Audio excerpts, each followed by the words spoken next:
आप पत्नी से परेशान हैं, परेशान आप हैं और कह रहे हैं पत्नी को ठीक करो, अथवा पत्नी कहती महाराज क्या करें बहुत परेशानी है हमको।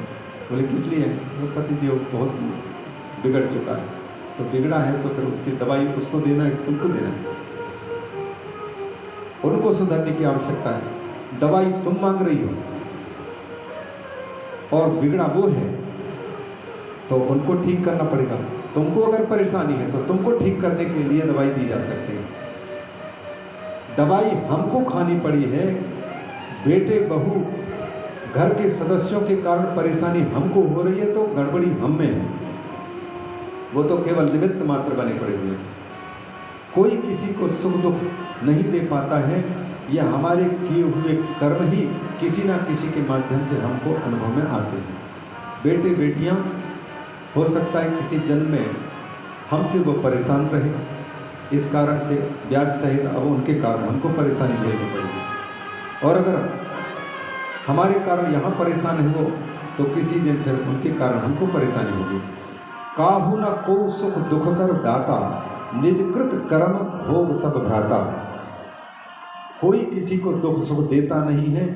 ये हमको लगता है कि हम बहू के कारण, पत्नी के कारण, बेटों के कारण, मम्मी के कारण, पापा के कारण परेशान हैं। ये परेशान हमारे किए हुए कर्मों के फल ही उनके माध्यम से हमको प्राप्त हो रहे हैं। वो तो दर्पण है, दर्पण में हम अपने चेहरे को देख पा रहे हैं। इसलिए बीमारी को ठीक करनी है तो अपनी अंतर की बात में झांक करके देखें। अभी योजना यदि बन रही है, चाहे साधु बाबा हो चाहे फिर गृहस्थ हो, कोई भी हो, अगर हमको योजनाएं बनते हुए दिख रहे हैं, मान लीजिए हमको लगता है कि भाई हमारे कोई आश्रम नहीं है, कोई आश्रम होना चाहिए, दूसरे आश्रमों में जाते हैं तो वहाँ पर के नियमों के अनुसार रहना पड़ता है, परेशानी होती है, और कहाँ हमारे कौन से आचरण उनको बुरा लग जाए तो फिर सीधे कह दें ये यहाँ 3 दिन रहने का समय है, उठाओ बोली बिस्तर, ज़्यादा नहीं। और 3 दिन रखने की भी संतों ने व्यवस्था इसलिए कर ली कि बहुत रख करके देख लिया, ये मुफ्त में अगर ज़्यादा सुविधा मिल जाए तो सुविधा का भी दुरुपयोग होने लग जाता है। नहीं तो सारे संतों सभी आश्रमों में बराबर कोई नियम नहीं था पहले। भारत के संविधान के नियम कानून बनाने की आवश्यकता क्यों पड़ेगी? अगर सब व्यक्ति ईमानदारी के साथ धर्म के रास्ते पर चलें, किसी को धोखा न दें, तो ताले लगाने की क्यों जरूरत पड़ेगी घर में? ये सारे के सारे हमारी बिगड़ी इंसानियत को दर्शा रहे हैं। दरवाज़ा का होना, ताला का लगना, कानून का बनना।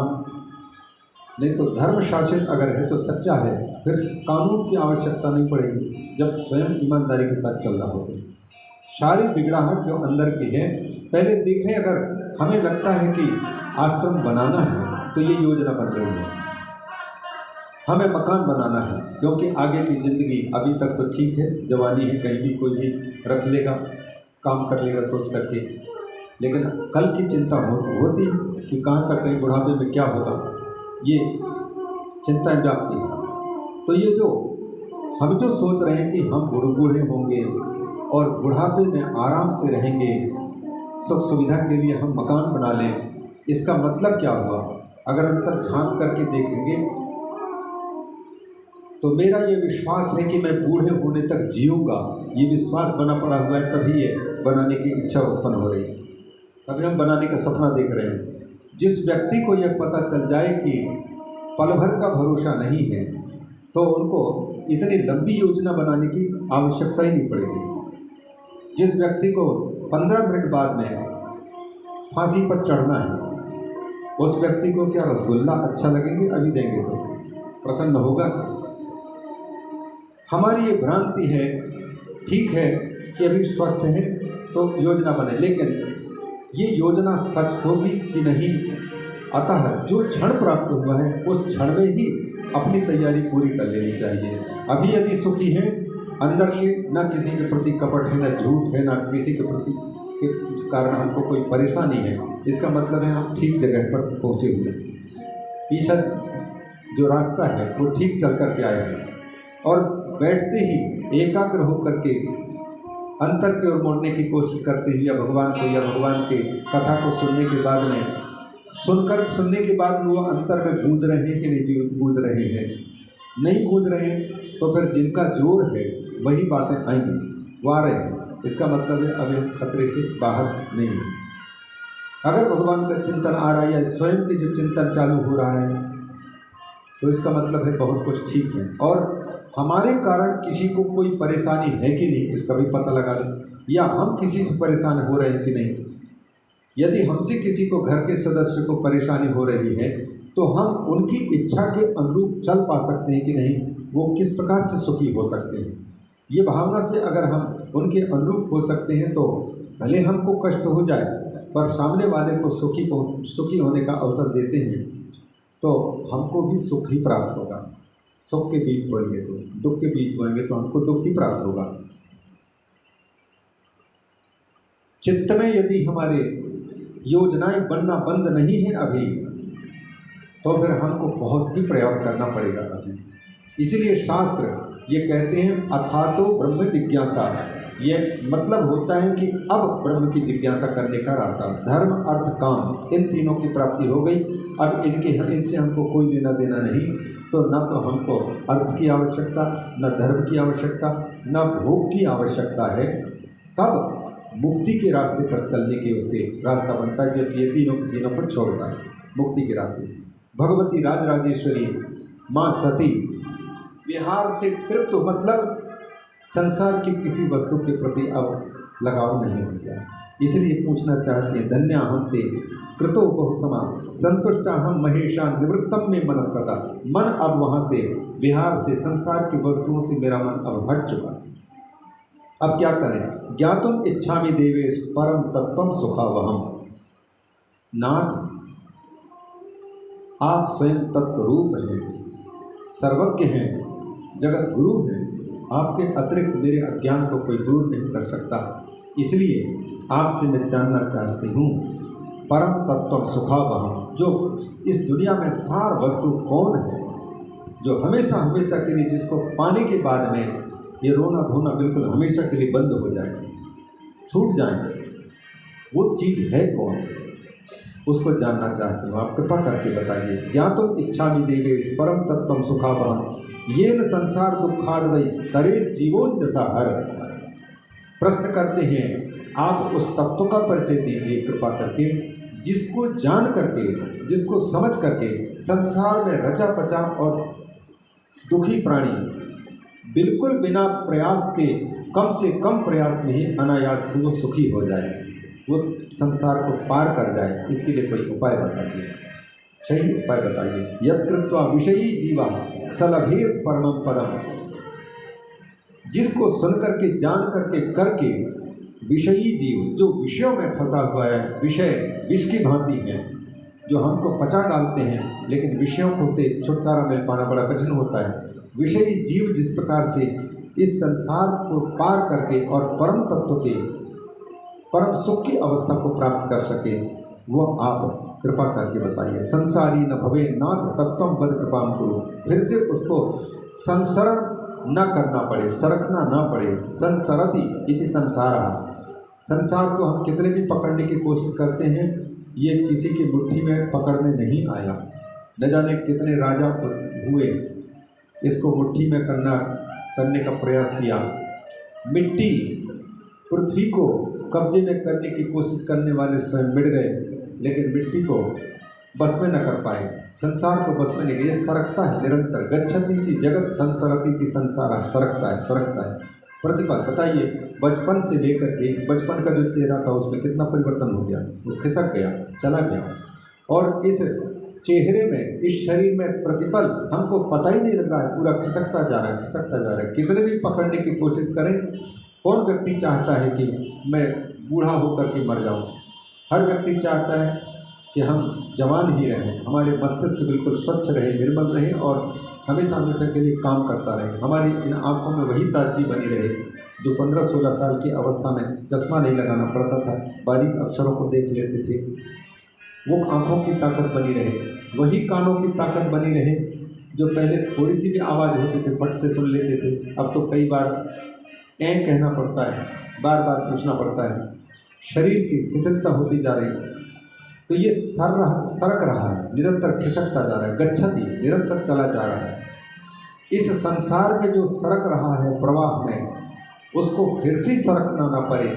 मनुष्य के शरीर से खिसका कुत्ते के शरीर में पहुंचा, कुत्ते के शरीर से खिसका बंदर का शरीर, बंदर से खिसका पेड़ पौधा, वहाँ से खिसका न जाने 84 लाख प्रकार के शरीरों में जाना पड़ रहा है। ये खिसकना हो रहा है, संसार, ये बार बार फिर संसार में भटकना ना पड़े, ऐसा उस तत्व के बारे में परिचय दीजिए, क्योंकि भगवान ही तत्व स्वरूप हैं और वही बता सकते हैं। यह सुनकर के भगवान शिव अत्यंत गदगद हो उठे, प्रसन्न हो उठे। आज मेरी अर्धांगिनी कहलाने की पूरी अधिकारी है, क्योंकि इनके मुख से जो प्रश्न निकले हैं ये संसार से संबंधित प्रश्न नहीं हैं, बल्कि संसार से परे और संसार से तारने के लिए जिज्ञासा है। जगत से संबंधित प्रश्न नहीं, बल्कि जगदीश से संबंधित प्रश्न है।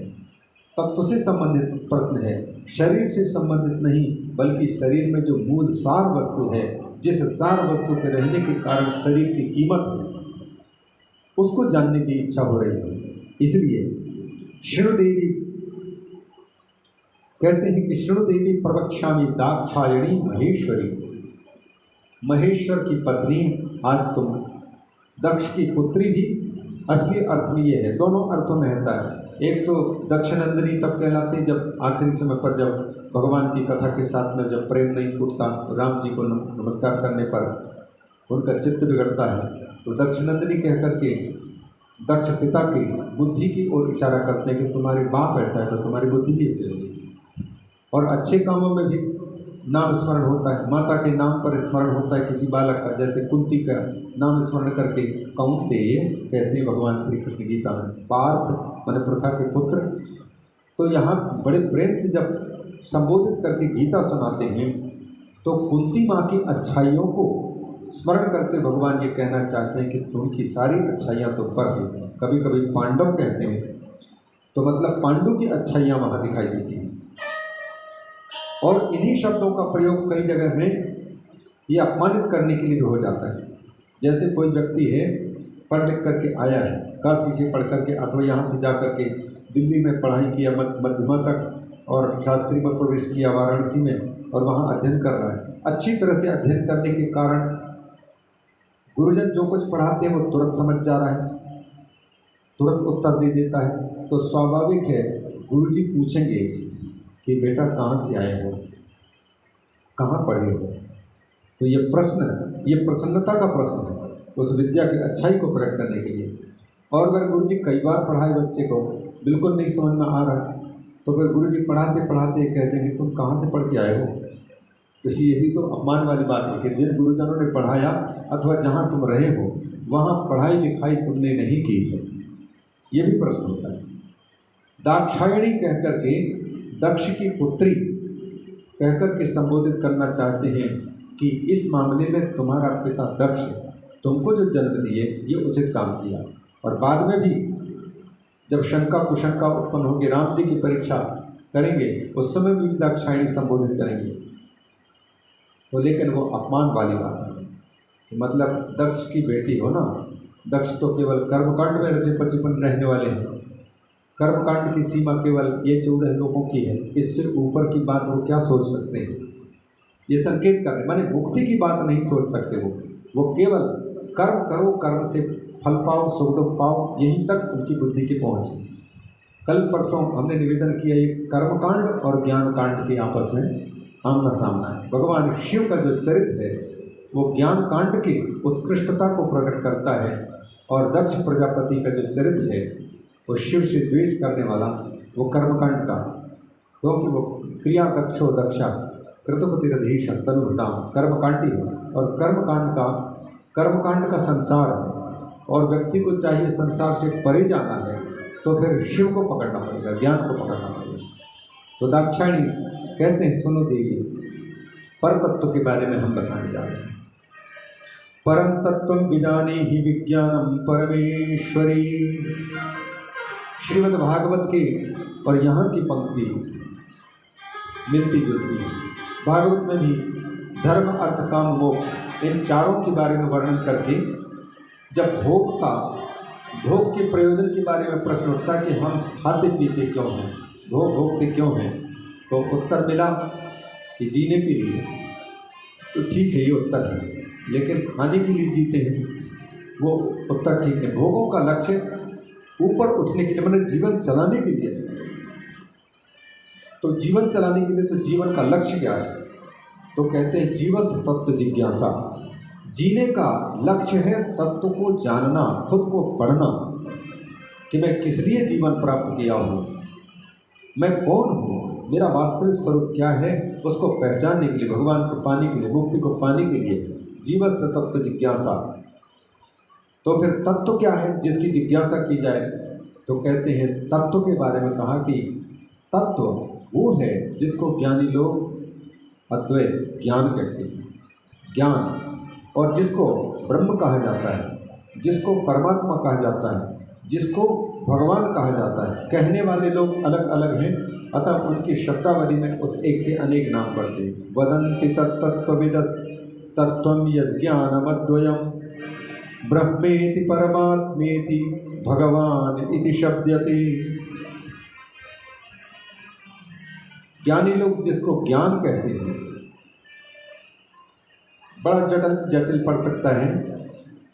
वेदांत का जो विज्ञान है वह ज्ञान ही संपूर्ण ब्रह्म के रूप में पहचाना जाता है, और जो अधिष्ठान भूत है उस ज्ञान चैतन्य में सारा का सारा अचेतन जड़ टिका पड़ा हुआ है। जैसे खुले आकाश में बादल आदि हैं, हवा है, धूम है, धूल है, उसी प्रकार से मुझे मूल तत्व में सारा का सारा आरोपित है, उसको ज्ञान कहते हैं। ये तत्व इसी को वर्णन कर रहे हैं, उसी को योगी लोग परमात्मा नाम दे देते हैं, ब्रह्म विज्ञानी लोग उसको ब्रह्म कह देते हैं, भगवान भक्त लोग उसको भगवान कह देते हैं। तो वही तत्व है, उसको जानना है। तत्व क्या है? परम तत्वम विजानी ही विज्ञानम परमेश्वरी। कहते हैं देवी तत्व है विज्ञान, परम विद्वान। द्वितीयम स्मरणम यत्र नाहम ब्रह्मेति शुद्धदेव। जहाँ पर दूसरे का स्मरण ही बंद है, दूजा है ही नहीं, बस अहो अहम नमो मह्यम, एक अकेला। ये ज्ञान के उपदेश प्रारंभ किए हैं, और इसको समझाने के लिए जो प्रक्रियाएं हैं उन प्रक्रियाओं को बताते हुए कहा इसको समझने के लिए लंबे समय तक सुनना पड़ेगा, क्योंकि सुनकर के ही जाना जाता है। श्रवणम कीर्तनम चैव स्मरणम सेवनम तथा दास्यम तथार्चनम देवी वंदनम मम सर्वदा। ज्ञान को पाना है, चाहे भक्ति को पाना है, चाहे वैराग्य को पाना है, शास्त्र के माध्यम से मिलेगा। दुनिया के पेड़ों को जान करके शास्त्र के माध्यम से तब भक्ति ज्ञान और वैराग्य की प्राप्ति होती है, और भक्ति ज्ञान और वैराग्य की प्राप्ति करनी है तो फिर भक्ति के 9 सीढ़ियों से गुजरना होगा। 9 सीढ़ियाँ कौन? या तो तुलसीदास जी के कथन के अनुसार 9 सीढ़ियाँ, या तो फिर प्रहलाद जी के अनुसार, या भगवान शंकर जी के, तो वही शब्दावली। श्रवणम कीर्तनम चैव स्मरणम सेवनम तथा दास्यम तथार्चनम देवी वंदनम मम सर्वदा। भगवान बहुत बड़ी कृपा करके उदार मना होकर के कह रहे हैं, सुनना है तो किसको सुनना है? मम श्रवणम, शंकर भगवान के बारे में सुनना। कहना है किसी के सामने कोई बात तो शंकर जी के बारे में कहना। स्मरण करना है तो शंकर जी को स्मरण करना है, और सेवन करना है, सेवा करनी है, अथवा जिनको हम जीवन में अपनाना चाहते हैं ऐसी चीज़ के सेवन करने हैं तो फिर शंकर का ही सेवन किया जाए। दास बनकर के नौकर बनना है तो भगवान शंकर के नौकर दास बने, वो मालिक बने, और अर्चन करनी है तो शंकर जी के अर्चन, वंदन करना है तो भगवान शंकर का वंदन। अब लोगों को लगेगा इन सारे घर गृहस्थी के काम ना करेंगे, रोज़ के रोज़ प्रणाम करने के लिए शंकर जी के पास में जाते रहें, पूजा में ही टाइम बिताते जाएं, या उनके वंदन करने में ही, उनके स्मरण में ही, तो फिर हमारे घर गृहस्थी कैसे चलेगी? तो इसका यह तात्पर्य है कि आपको कोई अपने घर गृहस्थी को रोकने के लिए बंद नहीं किया जा रहा है, बल्कि आप अर्चन यदि कर रहे हैं किसी के, तो जिसका अर्चन पूजन कर रहे हैं, सम्मान कर रहे हैं, उनके रूप में भगवान उनके हृदय में विराजित हैं, ये भावना हो जाए। प्रणाम यदि कर रहे हैं तो आप प्रणाम करते समय मात्र चिंतन को घुमा देना है कि मैं जिसको प्रणाम कर रहा हूँ इस रूप में मेरे प्रभु ही उपस्थित हैं इनके अंदर में, इस शरीर के रूप में। इनको पता हो ना हो, लेकिन हमारे चित्त के अनुसार मैं जो प्रणाम कर रहा हूँ भगवान को ही प्रणाम कर रहा हूँ, भगवान को झुकना उसी के सामने हो रहा है, ये चित्त में आ जाए तो जब प्रणाम